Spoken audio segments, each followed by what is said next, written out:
Chapter 1 of Class 12th FMM Introduction to Securities Market and Trading Membership.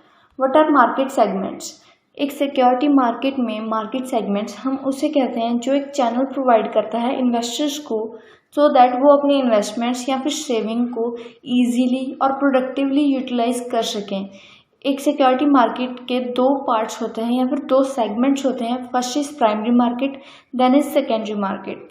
What is a primary market? Primary market एक first phase है security market का, जहां पर सबसे पहले जो मेन पर्सन्स हैं वो इन्वेस्ट करते हैं। फॉर एग्जांपल, जैसे जो भी इशूअर है, चाहे गवर्नमेंट है या फिर कॉरपोरेट है, उसने अपनी सिक्योरिटी इशू की आइदर इन इक्विटी और इन डेट, चाहे वो डोमेस्टिक मार्केट में की या फिर इंटरनेशनल मार्केट पे की या फिर किसी भी वैल्यू पे की। उसके बाद जो भी है इन्वेस्टर्स वो दो तरीके से उसमें इन्वेस्ट कर सकते हैं, या तो पब्लिक इशू या फिर प्राइवेट प्लेसमेंट। पब्लिक इशू में जो भी सिक्योरिटीज़ में इन्वेस्ट करेंगे वो 50 या फिर 50 से ज़्यादा लोग होंगे, बट प्राइवेट प्लेसमेंट में 50 से कम लोग ही होंगे जो इसमें इन्वेस्ट करेंगे। ये सभी मेन इन्वेस्टर्स होंगे जो बहुत ज़्यादा कैपिटल इसमें इंट्रोड्यूस करेंगे ताकि जो मेन कंपनी है उसको काफ़ी इन्वेस्टमेंट मिल सके जितनी वो चाहती है। Then is secondary market. First primary market में जितने भी मेन पर्सन्स थे उन्होंने मेजर अमाउंट वो इन्वेस्ट कर दी। उसके बाद वो शेयर या फिर वो सिक्योरिटी सेकेंडरी मार्केट में आती है और ऑफर की जाती है जनरल पब्लिक को। सेकेंडरी मार्केट में चाहे जो भी सिक्योरिटी है वो इक्विटी में भी हो सकती है, डेरिवेटिव में भी और डेट इंस्ट्रूमेंट्स में भी ट्रेड हो सकती है। जो सेकेंडरी मार्केट है वो टू मीडियम्स के थ्रू ऑपरेट होती है, over the counter and exchange traded market. Over the counter एक इनफॉर्मल मार्केट है बिकॉज यहाँ पर कोई भी सेंट्रल एक्सचेंज लाई नहीं करती, ना ही कोई ब्रोकर होता है, लाइक कोई भी इंटरमीडियरी नहीं होती, उसके बिना ही ट्रांजैक्शंस ट्रेड होती हैं। एक्सचेंज ट्रेडेड मार्केट जो भी ये है ये एक फॉर्मल मार्केट है, एक्सचेंज ट्रेडेड मार्केट, बिकॉज यहाँ पर एक सेंट्रल सोर्स होता है। सेंट्रल सोर्स होने का मीनिंग है जो भी ट्रांजैक्शंस हो रही हैं वहाँ पर एक रेगुलेटरी बॉडी बैठी होगी वॉच डॉग रखने के लिए। What are the key indicators of a security market? What is index? Index एक ग्रुप ऑफ शेयर्स है जहाँ पर जो भी एवरेज प्राइस मूवमेंट्स है उन ग्रुप ऑफ शेयर्स की सिक्योरिटीज़ की वो इकट्ठी शो की जाती है on an average. For example, stock market indices.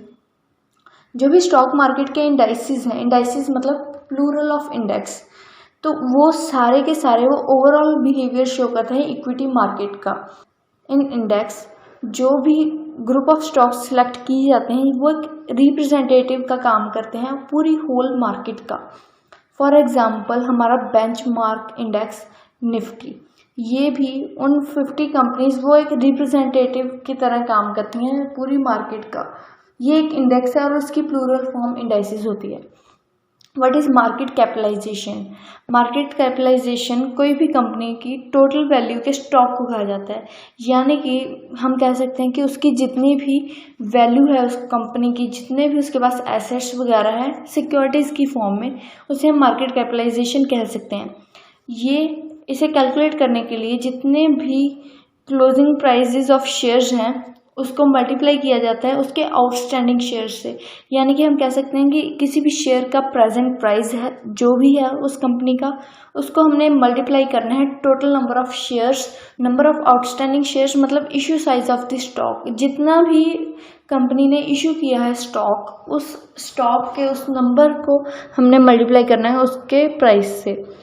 और अगर हमने कैपिटलाइजेशन मार्केट कैपिटलाइजेशन एक एक्सचेंज की सभी कंपनीज की फाइंड आउट करनी है तो हमने पर्टिकुलर कंपनी की सभी मार्केट कैपिटलाइजेशंस को ऐड कर देना है। What is market capitalization ratio? ये सिंपल है, जो भी हमने मार्केट कैपिटलाइजेशन कैलकुलेट की है उसे हम कंट्री की जीडीपी से जब डिवाइड कर देंगे तो वो मार्केट कैपिटलाइजेशन रेशियो आ जाएगी। अगर हमने इसको डिफाइन करना है तो सिंपल यही लिख देंगे जो हमें इस फॉर्मूले में दिख रहा है कि मार्केट कैपिटलाइजेशन ऑफ स्टॉक्स को हमने जीडीपी से डिवाइड कर दिया है।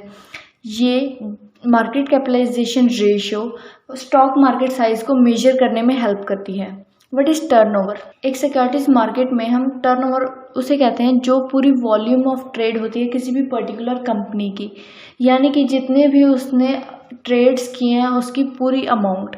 इसको कैलकुलेट करने के लिए जितनी भी क्वांटिटी के शेयर्स ट्रेड हो जाते हैं उस पर्टिकुलर डेट तक उसे उनके ट्रेडिंग प्राइसेस से मल्टीप्लाई करता है ताकि उस कंपनी का टर्नओवर मिल जाए, और सभी कंपनीज का टर्नओवर कलेक्ट करने के लिए हम उन सभी को प्लस कर देंगे। What is turnover ratio? Turnover ratio में जितनी भी टर्नओवर हमने पूरी एक्सचेंज की कैलकुलेट की है उसको डिवाइड कर देंगे मार्केट कैपिटलाइजेशन ऑफ एक्सचेंज, यानी कि पहले हम पूरे एक्सचेंज के टर्नओवर कलेक्ट कर लेंगे और बाद में मार्केट कैपिटलाइजेशन, और इनको डिवाइड कर देंगे। ऐसे फॉर्मूलेज वाले क्वेश्चंस को डिफाइन करने के लिए सबसे बेस्ट यही है कि हम जो भी फॉर्मूले में है उसी को एक या दो लाइंस में डिफाइन कर दें कि ये हमने क्या फॉर्मूले में यूज़ किया है। वैसे ही हमने टर्नओवर रेशियो में भी किया। Next, what is meant by products and participants?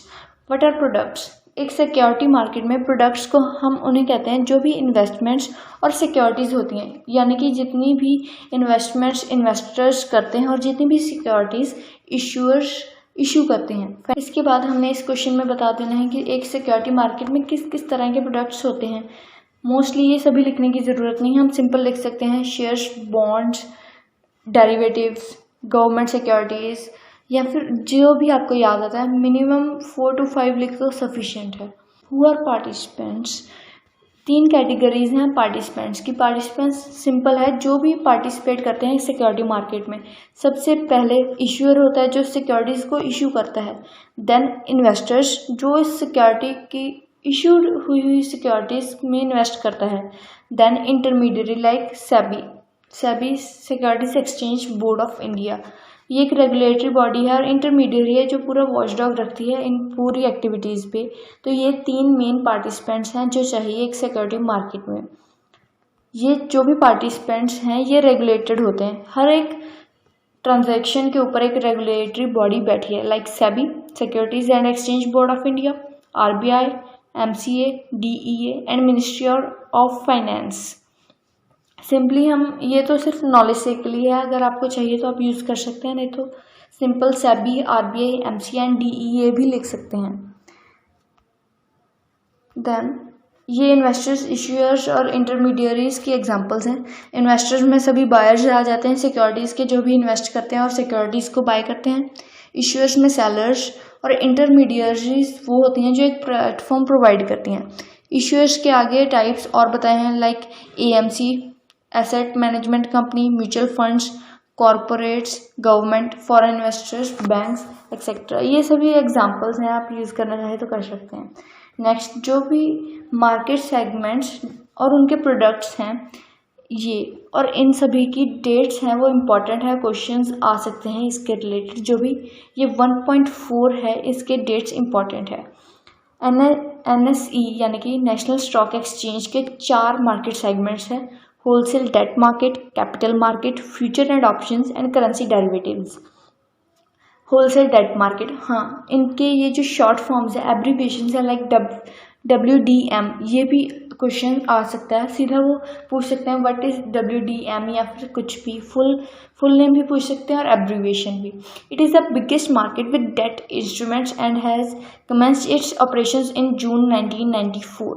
Wholesale debt market सबसे बड़ी मार्केट है पूरी सिक्योरिटी मार्केट में, जो कि सारे डेट इंस्ट्रूमेंट्स को ट्रेड करवाती है। For example treasury bills, PSU bonds, state and central government securities etcetera. ये भी मिनिमम 2 to 3 याद कर लो, एक्सप्लेनेशन के लिए बहुत अच्छे रहते हैं। जो भी चेकर है उसका पता चलता है कि बच्चे को नॉलेज है और वो इसे यूज़ करते हैं। Next is capital market segment. ये NSE का वो सेगमेंट है जो पूरी कैपिटल मार्केट को ऑपरेट करता है और उस पूरी की ट्रांजैक्शंस को ध्यान रखता है। यहाँ पर जो भी इक्विटी शेयर्स या फिर डिबेंचर्स होते हैं ये सिर्फ कैपिटल मार्केट है, यहाँ पर हमने डेट को इंक्लूड नहीं करना। सिर्फ equity markets, warrants, debentures etcetera ऐसे की आइटम्स यहाँ पर आती हैं जो कि इस सेगमेंट में मेंटेन होंगी।